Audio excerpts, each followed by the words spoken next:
Hola, bienvenue dans Clo Clo Club, le podcast sur la créativité. J'espère que vous allez bien. Moi, je profite de cet épisode pour vous partager une phrase qui me hante depuis presque 1 an et qui m'a amené à plein de réflexions et à un gros projet, je vous tease un petit peu.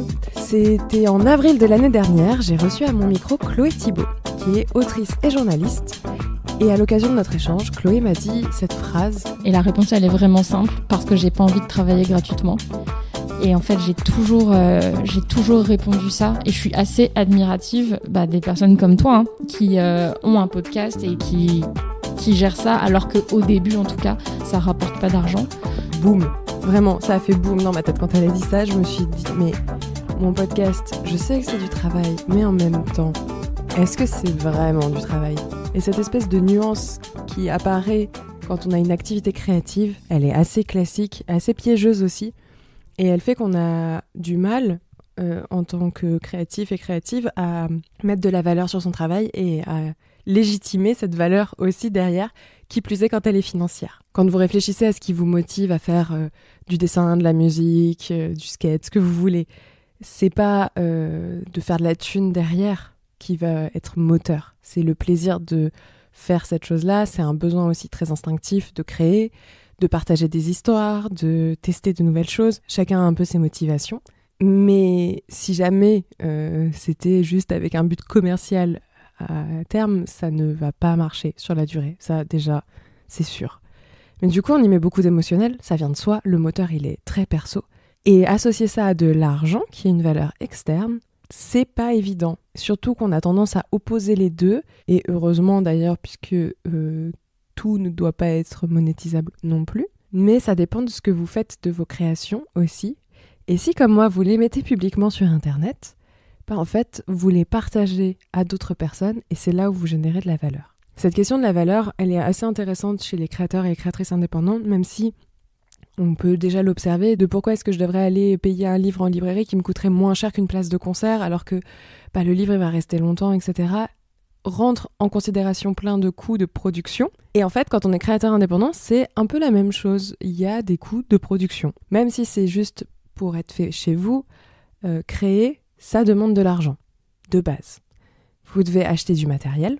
Même du matériel acheté chez Action, c'est de l'argent. Quand vous faites de la musique, par exemple, il faut des instruments. Ça coûte cher. Ça fait déjà le tri entre les personnes qui peuvent se permettre d'y avoir accès ou non.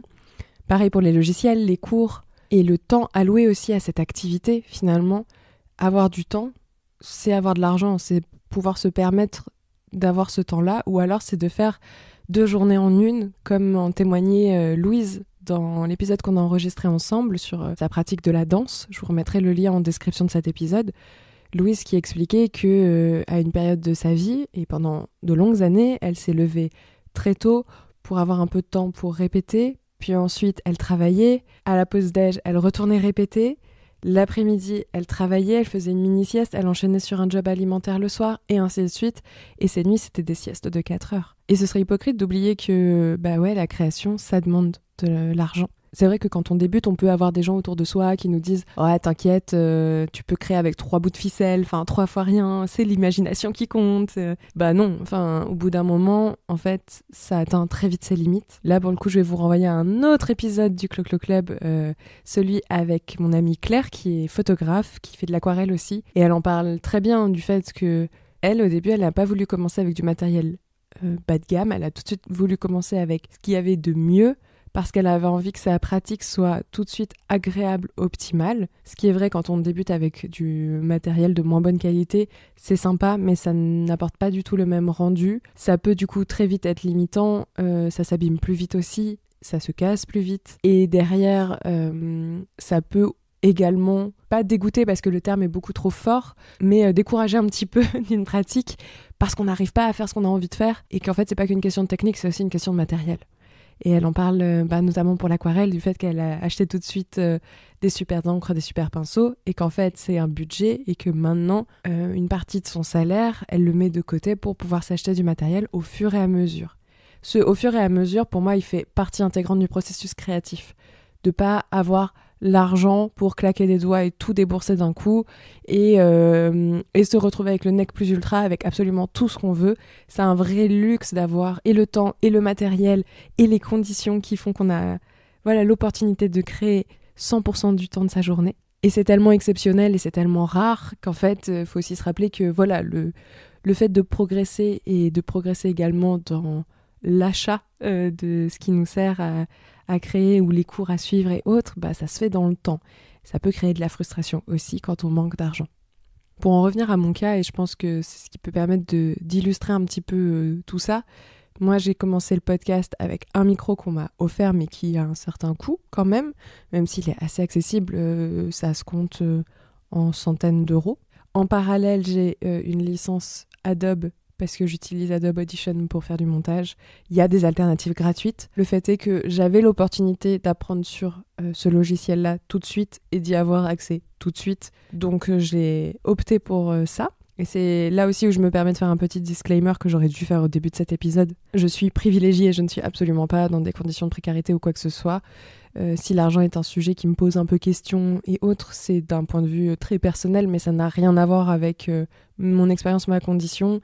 Et évidemment, ce que j'apporte là comme propos, c'est de mon point de vue. Et c'est pas du tout la même chose, je pense, selon les différents cas de figure, même si j'essaye d'intégrer un petit peu toutes ces réflexions à mon propos. Donc, j'ai commencé dans d'excellentes conditions, voilà, que voulez-vous? C'est un peu le résumé. Et avec le temps, j'ai décidé de mettre de côté pour acheter des micros, un enregistreur, lui, neuf, mais sinon des micros d'occasion. On m'en a offert aussi, car j'ai un entourage vraiment très sympa. Et c'est comme ça que j'ai pu aussi améliorer la qualité d'enregistrement de mes épisodes, améliorer aussi mon setup lors des enregistrements en tant que tel, pour que ce soit agréable aussi pour mon invité, sans en tirer d'argent derrière, puisque mon but c'était de faire du podcast, donc d'enregistrer des épisodes qui moi me font plaisir, et les partager au plus grand nombre en me disant que ça allait plaire à d'autres personnes et peut-être leur être utile. Ce qui est une très belle initiative, vraiment beaucoup de dévotion finalement chez cette personne, mais ça ne rapporte rien du tout, et aujourd'hui, ça prend beaucoup de temps dans mes semaines. Et c'est un peu pour ça que la phrase de Chloé, déjà un excellent prénom, a fait autant écho, je pense, et est venue un peu appuyer sur un point qui était douloureux à ce moment-là parce que je ne savais pas trop sur quel pied danser. Dans la mesure où j'aurais très bien pu partager du contenu juste comme ça et le faire de façon plus ou moins régulière, pas me fatiguer à travailler une identité graphique, pas me fatiguer à faire toute la com qui va autour. Vraiment juste le faire pour moi, mes potes, et puis si c'est écouté par d'autres gens, c'est cool. Vraiment un projet annexe. Sauf que, contrairement à des projets annexes qu'on peut garder pour soi, qui du coup n'engagent que des dépenses mais pas de retour sur investissement, là j'ai envie que ce projet il soit pro. Et à partir du moment où on y met un objectif professionnel, il faut que de l'argent rentre aussi. Parce que ça ne peut pas fonctionner que dans un sens, sinon c'est un projet à perte. Et n'importe quel entrepreneur, pour faire avec le bon accent de la Startup Nation, vous dira que en fait un business model... il faut qu'il soit rentable au bout de 2 ans max. Moi, ça fait 6 ans que je fais du podcast et ça fait genre 2-3 ans que je fais des épisodes hyper réguliers. C'est absolument pas rentable. Je ne gagne rien du tout alors que j'ai un micro qui, juste pour mon enregistreur, coûte 300 balles. Écoutez, au bout d'un moment, si on a envie de professionnaliser, il faut accepter de mettre une valeur financière. Tout comme quand vous postulez pour un job, vous êtes capable quand même d'estimer un salaire. En tout cas, on est censé savoir le faire. La réalité, c'est que, surtout quand on est une femme, on se sous-estime énormément par rapport à ses compétences. On se contente de bien moins que ce qu'on pourrait avoir et de ce qu'on vaut réellement. Et si jamais vous êtes freelance, pour le coup, vous êtes vraiment les boss là-dessus, d'apprendre à fixer ses propres tarifs, c'est d'apprendre à savoir combien vaut 1 heure de mon temps. Pour ça, à l'époque, j'ai plus la ref du livre exact. J'avais écouté un livre audio de Fabien Olicard, dans le cadre de mon travail. Et il parlait du rapport au temps, l'organisation, ce genre de choses. Et de faire un exercice tout simple, c'était 1 heure de votre vie, elle vaut combien ? En fait, qu'est-ce que vous êtes capable de faire à titre personnel, comme professionnel, comme autre ? D'essayer de calculer un petit peu, de quantifier, de voir aussi dans votre journée combien de temps libre vous avez juste pour vous versus tout ce que vous devez faire, le temps que vous perdez aussi peut-être sur les réseaux, sur des tâches ménagères, ce genre de choses, pour essayer de redonner de la valeur au temps à proprement parler. dans une société où on va hyper vite, où on est sursollicité en permanence et où justement t'as juste une envie, c'est de mettre ton cerveau en mode off et de ne rien faire ou tu fais malheureusement pas rien, tu scrolles à l'infini, c'est important d'arriver à redonner du sens finalement à ces heures. Il y a aussi une politique vraiment d'optimisation du temps et de productivité derrière qui, moi, ne me parle pas, mais c'est une bonne base, je trouve, pour essayer de réfléchir un petit peu à combien vaut ce que je fais. Par exemple, sur des missions de freelance, je suis tout à fait capable de dire combien je coûte de l'heure pour mon expertise et le travail que je peux fournir. Mais pour le podcast, jusqu'à présent, je le faisais plus pour le plaisir. Et j'avais peur d'ailleurs de perdre cette notion de plaisir à partir du moment où j'allais y mettre une notion financière. Et je sais qu'on est pour le coup plusieurs à avoir un peu cette appréhension-là en fait, de se dire qu'à partir du moment où ça va devenir un travail, on va perdre le plaisir qu'on pouvait avoir à le faire alors qu'en réalité c'est déjà un travail. Il y a aussi le fait de créer sur Internet. Je crée sur Internet depuis des dizaines d'années. J'ai eu nombre de blogs, évidemment en commençant par des skyblogs comme toute bonne personne née dans les années 90. J'ai ensuite eu des blogs de dessin, d'interviews. J'ai fait un peu tout et n'importe quoi sur Internet. J'ai lancé un compte d'illustration. Je faisais de l'illustration en free pendant 3 mois après mon diplôme parce que j'avais pas de boulot et qu'il fallait bien que je m'occupe. Et j'ai lancé un podcast. Et en fait, pour la première fois, le podcast est quelque chose que je tiens dans la durée. Pour la première fois, c'est un format sur lequel je mets aussi des exigences de rendu, de rythme. C'est un projet que j'ai pensé dans son intégralité, que j'ai déployé, sur lequel j'ai envie de déployer aussi un pan de communication, d'événementiel, de partenariat, ce genre de choses. Et finalement, ça devient un vrai projet professionnel à proprement parler, plutôt que juste des billets d'humeur qui vont peut-être buzzer du jour au lendemain, comme c'était le cas à l'époque sur des blogs, à l'époque, il y a 12 ans, un truc comme ça. Et ça m'a amené à ce gros projet que je lance aujourd'hui, qui a suscité beaucoup de frustration il y a 2 semaines. Je ne sais pas si vous vous rappelez de l'épisode dans lequel je chouine parce que j'avais un problème de devise sur la plateforme. Je lance mon Patreon. Voilà, ça y est, c'est annoncé, je lance mon Patreon, j'ai une page Patreon. Alors, pour celles et ceux qui ne savent absolument pas ce que c'est, qui se disent « Qu'est-ce qu'elle nous raconte encore la dame ?» Patreon, c'est une plateforme à la base américaine qui permet de financer des créateurs et des créatrices indépendants. Vous avez en fait une page par créateur sur laquelle il y a des abonnements disponibles. C'est des abonnements avec des tout petits montants.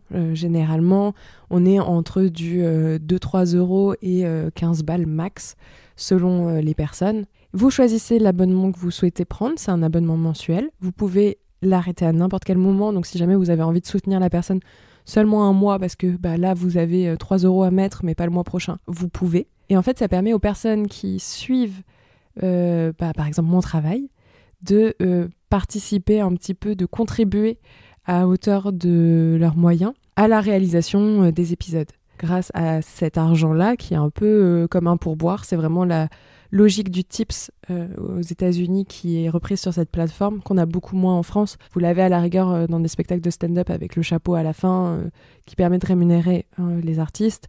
Là, c'est un peu cette logique-là en ligne et vous avez en échange accès à des contenus exclusifs. Donc, dans mon cas, comme je voulais pas me rajouter trop de travail, sachant que justement, c'en est déjà et que le but c'est de le rémunérer, et qu'en plus de ça, oui, donc je suis en CDI et j'ai fait un burn-out en 2024, ce que je n'avais pas encore dit de façon aussi explicite dans le podcast. Voilà, maintenant vous savez tout. Du coup, je me suis dit, autant vous proposer des contenus qui sont quand même faciles à produire, mais qui, moi, me font plaisir et qui changent un peu du format podcast en lui-même. Donc, il y aura des contenus écrits, c'est l'avantage un peu de Patreon pour ça. Il y a un format un peu blog, où vous pouvez publier des articles qui sont disponibles seulement pour vous abonner, et quelques-uns pour le grand public en fonction de ce que vous choisissez.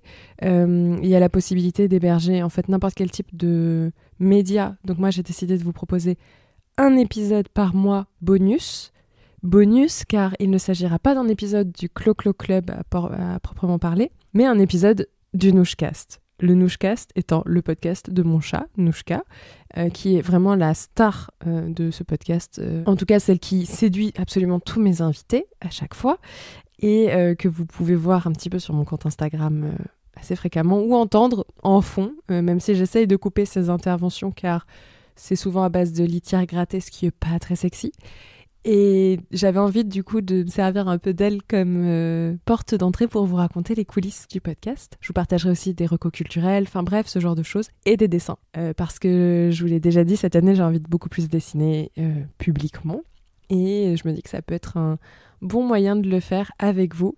C'est une façon aussi d'échanger ensemble, de vous embarquer un peu plus dans les projets, notamment si on organise des événements, ça pourrait être chouette d'en discuter ensemble et que ce soit un petit peu financé aussi par Patreon. Enfin voilà, dites-vous que cette participation, c'est un peu vous qui jaugez aussi à combien vous seriez prêt à payer un podcast qui à l'heure actuelle est gratuit. Et en plus de ça, vous vous en tirez avec du contenu sympa qui vous raconte encore d'autres choses. Et je pense que si vous aimez bien ce que je fais ici et sur Insta notamment, vous allez beaucoup aimer ce Patreon. Voilà, c'est un peu la grande nouvelle. Je suis très curieuse de voir un peu vos retours suite à cette annonce. Et aussi d'avoir votre point de vue sur votre rapport personnel à l'argent, si jamais vous êtes indépendant, créatif ou créative de manière générale. Est-ce que c'est un sujet compliqué encore ou pas ? J'en profite pour vous partager quelques ressources qui, à titre personnel, nourrissent un peu ma réflexion. Déjà, il y a eu l'excellent essai de Titiou Lecoq sur le couple et l'argent, qui, comme son nom l'indique, parle de couple et d'argent. Voilà. Mais de répartition un peu de l'argent dans le couple, notamment le couple hétérosexuel, avec les différences d'écart salarial, avec la place de l'argent dans la dynamique aussi de relation entre deux. Je trouve que c'est un sujet hyper intéressant et qui permet aussi de, quand on est une meuf, c'est la petite parenthèse féministe, vous avez l'habitude avec le podcast, de remettre aussi en perspective son propre rapport à l'argent, qui est souvent assez biaisé par rapport aux mecs. Et je vous recommande aussi le podcast de Fabrice Florent, Histoire d'argent. Alors, c'est pas pour l'interview en elle-même que je l'écoute, pour être tout à fait honnête, c'est plus pour les témoignages des invités. Justement, il interviewe en fait plein de personnalités très différentes sur leur rapport à l'argent et leur parcours, et c'est assez enrichissant pour le coup, sans mauvais jeu de mots, parce qu'on parle d'argent de plein de façons. On se rend compte de l'importance de la famille, de évidemment le cadre socio-professionnel, bref, plein de choses qui ressortent de ce sujet qui est beaucoup trop encore aujourd'hui en France. Voilà, ça c'est les contenus un peu accessibles. Merci beaucoup d'avoir écouté cet épisode. J'espère qu'il vous a plu. Si c'est le cas, rendez-vous sur Patreon. Voilà, n'hésitez pas à choisir l'abonnement de votre choix. Vous pouvez également laisser 5 étoiles et un commentaire sur Apple Podcasts et sur Spotify et vous abonner au podcast. Ça vous permettra de recevoir une petite notif la semaine prochaine quand il y aura un nouvel épisode. Et puis à m'écrire directement sur les réseaux sociaux, @clocloclub sur Instagram, TikTok et Threads. Je suis très curieuse d'avoir vos retours, d'avoir vos avis aussi. Je trouve que c'est ça qui est hyper enrichissant et peut-être que ça donnera lieu d'ailleurs à un petit article retour d'épisode sur Patreon. Moi je vous dis à mercredi prochain. Bye!